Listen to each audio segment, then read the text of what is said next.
साथियों, जय ज्योति, जय भीम, जय मंडल, जय जोहार, जय भारत, जय संविधान और जय कांसीराम। साथियों, जैसा कि आप सभी को मैंने मैसेज भेजा था, आप सबको जानकारी है, कल मानवर कांसीराम साहब की जयंती है और मैंने वादा किया था आप सभी साथियों से कि बहुत महत्वपूर्ण विषयों पर बातचीत करने के लिए मैं जयंती की पूर्व संध्या पे आप सबसे मुखातिब होने का काम करूंगा। मेरे साथियों, सबसे पहले तो महापुरुषों को मैं प्रणाम करता हूं, सभी महापुरुषों को, और महापुरुषों को प्रणाम करने के साथ साथ मान्यवर साहब कांसीराम जी, जो कि इस देश के अंदर सिर्फ दलित भाइयों के लिए ही नहीं बल्कि खास तौर पर पिछड़ों के लिए, आदिवासी भाइयों के लिए भी एक तरह से आप कह सकते हैं कि राजनीतिक रूप से लोगों को जागरूक करने वाले सबसे महान पुरुष सामाजिक क्रांति के नेता के रूप में उभर के आए थे, जिन्होंने इस देश के लोगों को ये बताया कि राजनीति वो मास्टर की है जो हर ताले में लग जाती है। जय भीम, जय भीम। मोहन यादव जी आपसे फिर कह रहे हैं, यादव समाज के हो, मेरी बिरादरी के हो, मेरे वर्ग के हो और बहुजन वर्ग के हो, बहुजन समाज के हो, जो मान्यवर साहब ने बहुजन समाज बनाया है, उस नाते सलाह दे रहे हैं। आपको तो वो कह रहे जाके भैंसे चराओ, हम नहीं कह रहे भैंसे चराओ, हम कह रहे शासन चलाना है तो चलाओ, लेकिन हमारी आबादी के हिसाब से हमें हक देने का काम कर दो। ये हमारी आपको समझाइश है।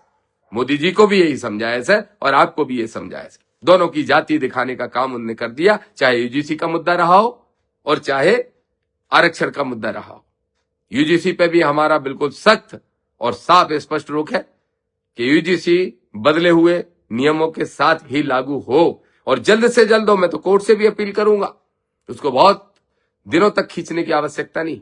पूरे देश के अंदर वर्ग संघर्ष की स्थितियां बन रही, एक सुरक्षा कवच हमारे बच्चों को मिला है, हर हाल में यूजीसी के नियम लागू होना ही चाहिए।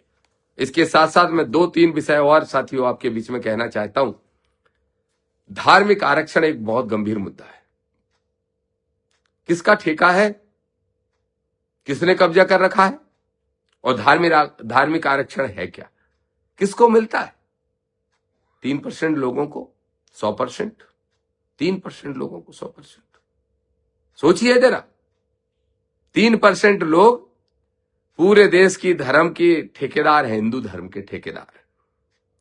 छोटा मंदिर हो, बड़ा मंदिर हो, सरकारी मंदिर हो, प्राइवेट मंदिर हो, मठ हो या बड़ा कोई तीर्थ स्थल हो, किसका कब्जा है?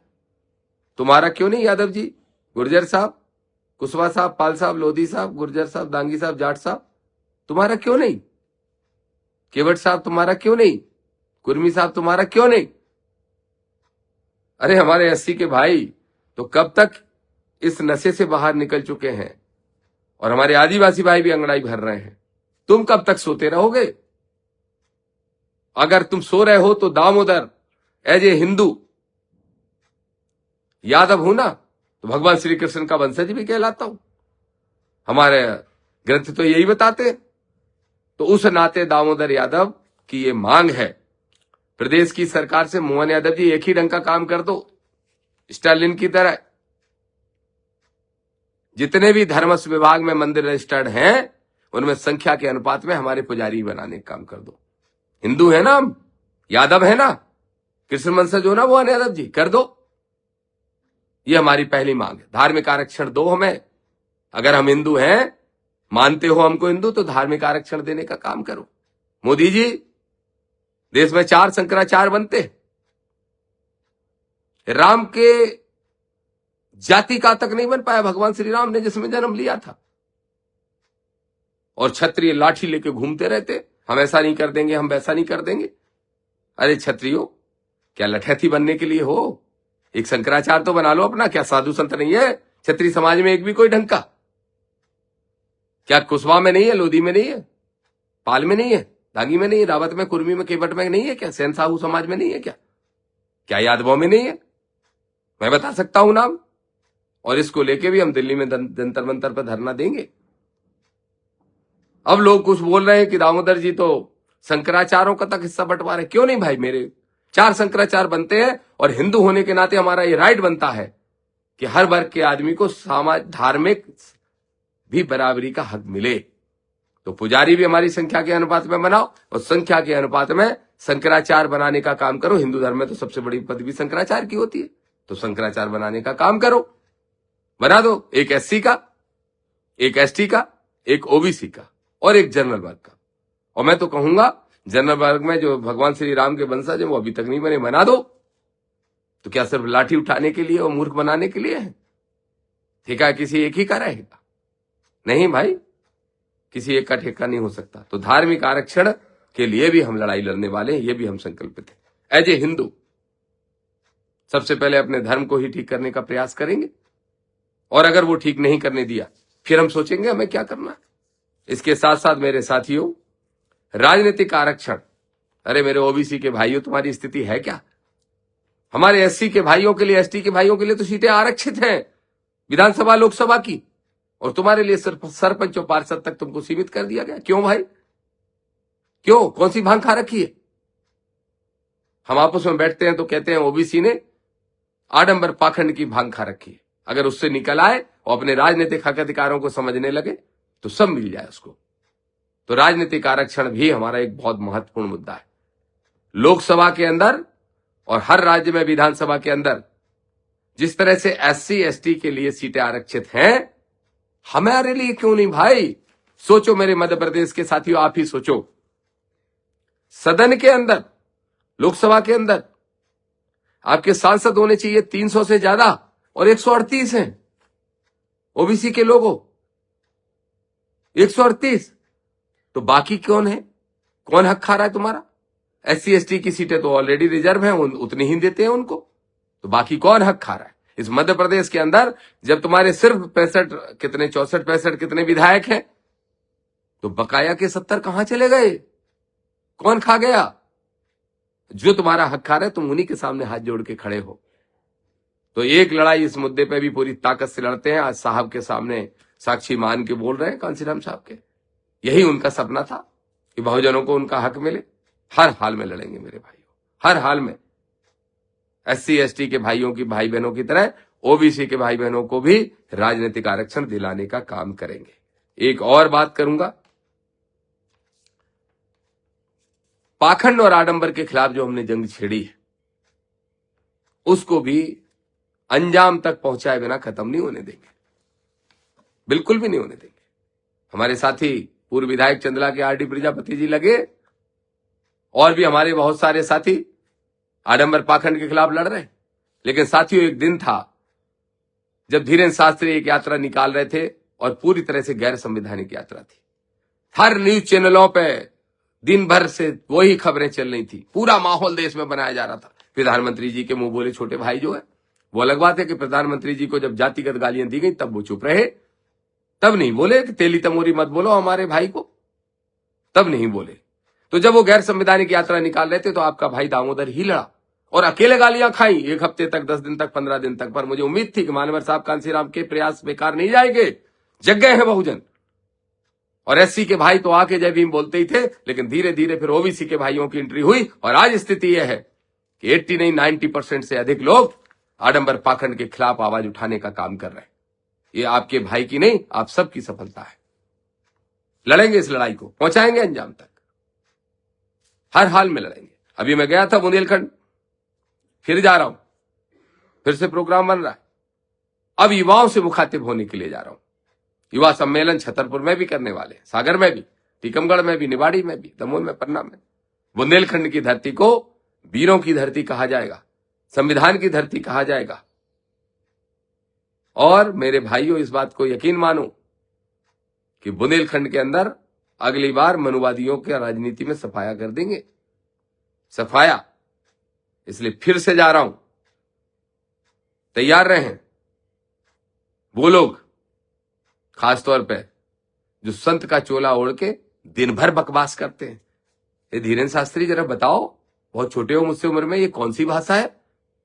किसने हक दे दिया तुम्हें इस हिंदू धर्म को बदनाम करने का, उसके संत कहलाने का, कथावाचक बनने का? क्या मंच से भाषा बोलते हो कि हमारे आश्रम में तो लौंडे लौंडियाबाजी करने आते हैं? अभी तक तो गालियां देते थे, अब तो महिलाओं का अपमान, बच्चियों का अपमान, प्लॉट खाली और कोई भी कब्जा कर लो। ये क्या भाषा है? चलो कम से कम एक बात स्वीकार तो तुमने कर ली भाई धीरेन्द्र शास्त्री जी, मेरे छोटे भाई।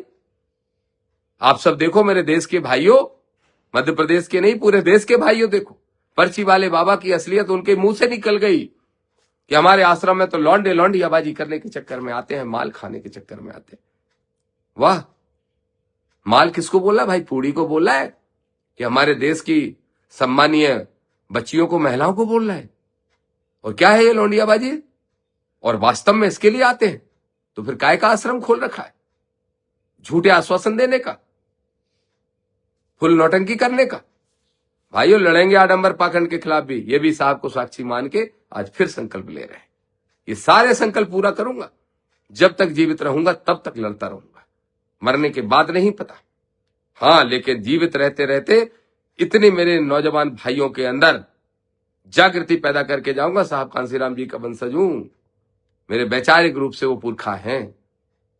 हर हाल में पैदा करके जाऊंगा कि मेरे साथियों लड़ सको पूरी ताकत के साथ। एक दामोदर मरेगा 1 लाख पैदा होंगे, एक चंद्रशेखर आजाद मरेगा 1 करोड़ पैदा होंगे। ये हम लोगों का प्रयास है। इसलिए हर हाल में इस ताकत को बढ़ाने का काम मेरे साथियों करना है। एक बात और कहूंगा, 1-2 बातें कह के अपनी बातें समाप्त करूंगा। कल एक कार्यक्रम हुआ लखनऊ में, कांसीराम साहब की जयंती के ही उपलक्ष्य में कर रहे थे। एक बड़ी पार्टी ने, देश की सबसे बड़ी पार्टी ने, और वो सबसे बड़े देश के जो नेता हैं उस पार्टी के, विपक्ष के leader of opposition Rahul Gandhi ji. वैसे तो मैं उनका सम्मान करता हूं, लीडर अपोजिशन है, लीडर अपोजिशन का सम्मान होना चाहिए उस नाते। लेकिन बड़ा आश्चर्य लगा मुझे जब वो अपने भाषणों में कह रहे थे, राहुल गांधी जी आप कह रहे थे कि नेहरू जी के साथ कांसीराम जी होते तो किसी न किसी स्टेट के मुख्यमंत्री होते। इतना छोटा आंका है आपने कांसीराम साहब को। अगर उन्हें स्टेट का मुख्यमंत्री बनना होता तो उत्तर प्रदेश का कब के बन चुके होते, देश के सबसे बड़े राज्य का। ना उन्हें मुख्यमंत्री बनना था, ना उन्हें प्रधानमंत्री बनना था। प्रधानमंत्री का पद तक छोटा लगता था। और आपके पूर्वजों ने भी और मुख्य दूसरे दल ने भी, जो मनुवादी दल है, उन सब ने सब तरह के लालच कांसीराम साहब को दिए हैं, लेकिन उन्होंने कोई लालच में नहीं आए। उन्होंने कहा बहुजनों को जगाना ही मेरे जीवन का सबसे बड़ा मकसद है। राहुल जी क्या बात कर रहे हो आप? हमारी आपसे कोई लड़ाई नहीं, लेकिन फिर भी हम ये कहेंगे कि जब मान्यवर महापुरुषों के बारे में बोला करें तो थोड़ा पढ़ाई कर लिया करें, अध्ययन कर लिया करें, अपने चापलूसों से बाहर निकल के। मान्यवर कांसीराम साहब मुख्यमंत्री होते, ये आपको ये कहते हुए बड़ा गर्व महसूस हो रहा है। अरे कांसीराम साहब 10 साल और जिंदा रह जाते तो 10 राज्यों में खुद ही मुख्यमंत्री उनके होते। उत्तर प्रदेश में तो उन्होंने बना ही लिए थे, 1 बार नहीं तो 4 बार। और 1 बार मैं वो भी मानता हूं माननीय मुलायम सिंह जी और वो मिले तब भी। दूसरा मैं सुन रहा था, वही साहब कह रहे थे ये संविधान बाबा साहब का संविधान, ये संविधान गांधी जी का संविधान। बाबा साहब का संविधान बाबा साहब का संविधान है। मैं ये नहीं कहता अकेले बाबा साहब की भूमिका रही, लेकिन सबसे बड़ी भूमिका बाबा साहब की रही। और इसलिए आपने, आपके पूर्वजों ने, पुरानी सरकारों ने, सब ने ये माना कि भारत के संविधान के निर्माता बाबा साहब है।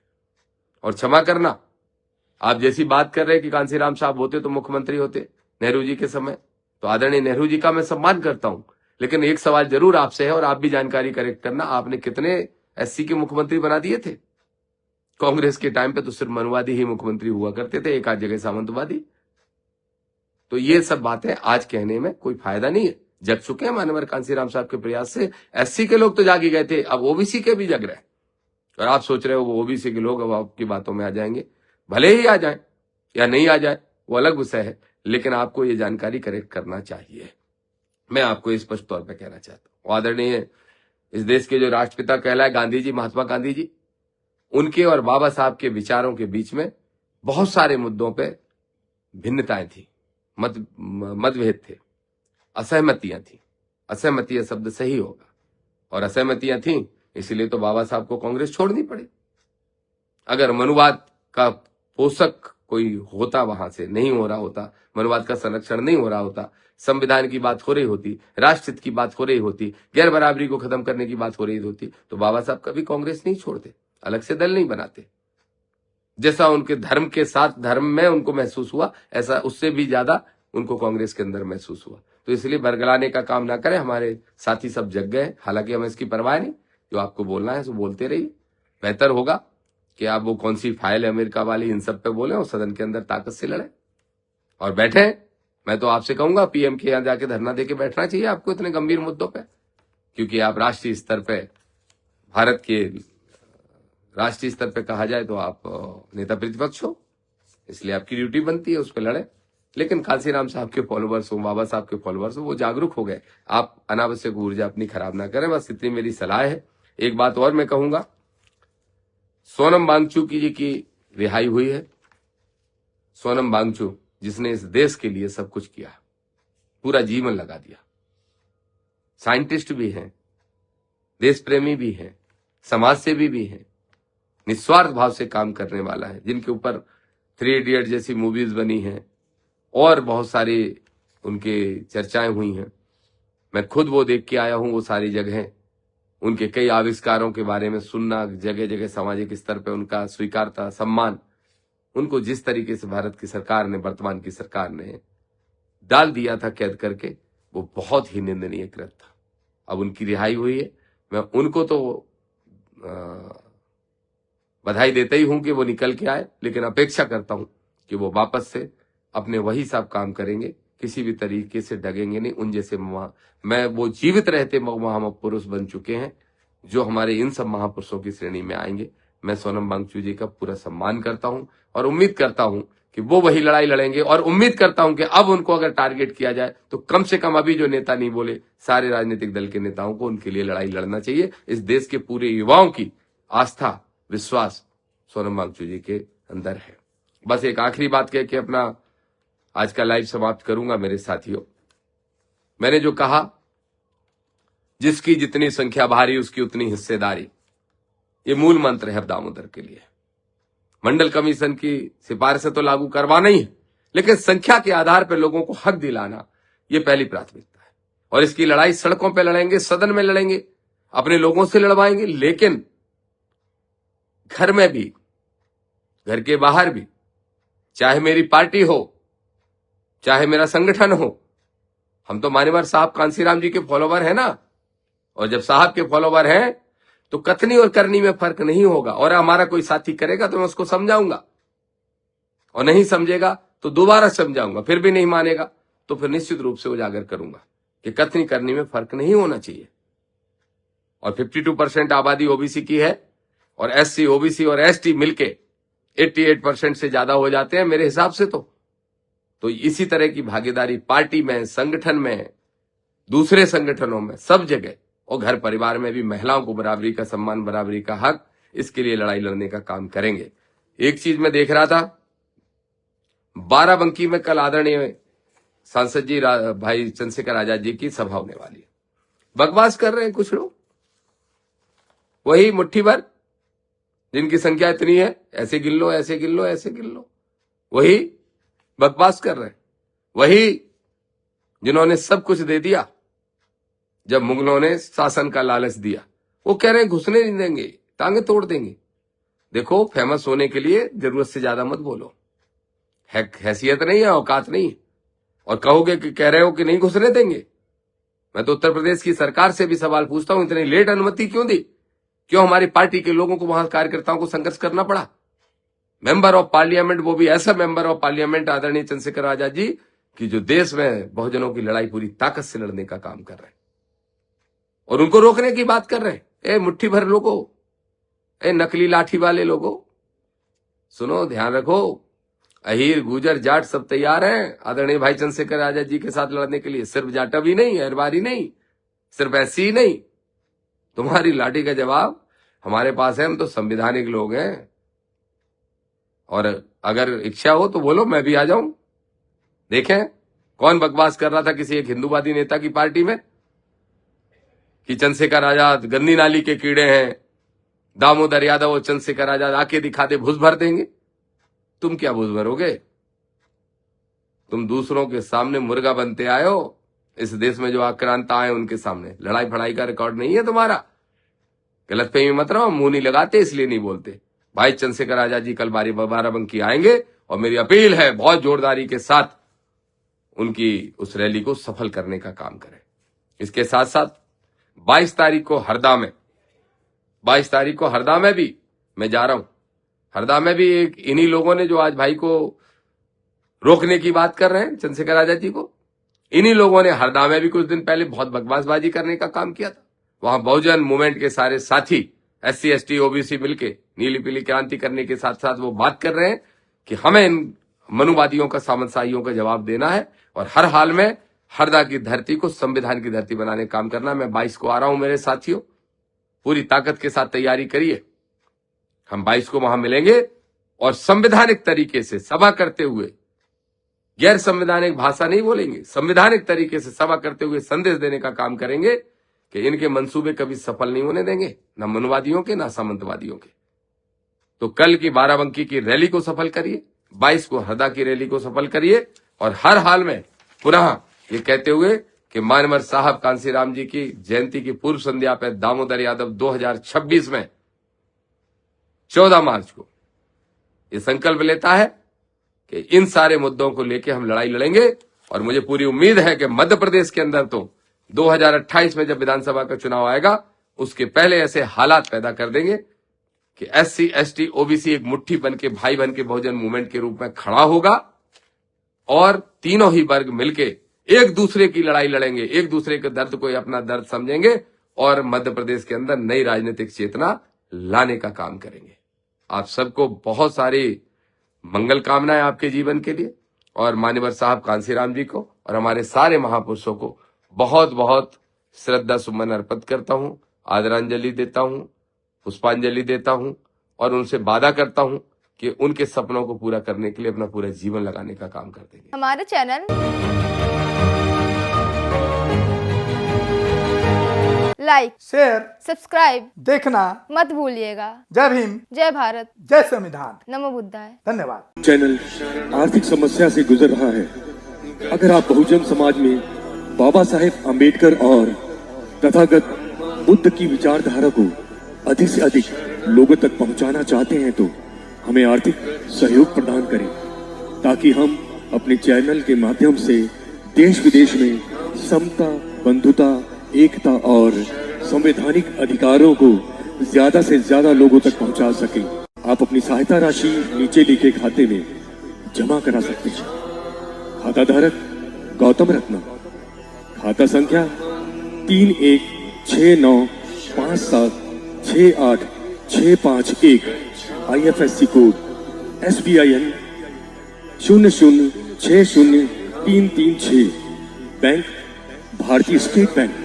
आप हमारे बैंक खाते का विवरण स्क्रीन पर भी देख सकते हैं। मैं गौतम रत्ना गौतम फिल्म्स प्रोडक्शन में आपका स्वागत करता हूं। आप हमारे प्रोडक्शन हाउस के अंदर अपना कैरियर बना सकते हैं as a film director, as a producer and actor and actress and editor and cinematographer also. अगर आपको फिल्म से रिलेटेड कुछ भी प्रोजेक्ट आपको बनवाना है तो हमारे पास में पूरा सेटअप है जिसमें फिल्म कैमरा है, शूटिंग लाइट्स है और एडिटिंग है। सारा A to Z एक ही जगह पर आपको हमारे यहाँ पर मिल जाएगा। तो दोस्तों आप हमें कांटेक्ट कर सकते हैं हमारे नंबर्स पर 9810085714। जय भीम, जय भीम।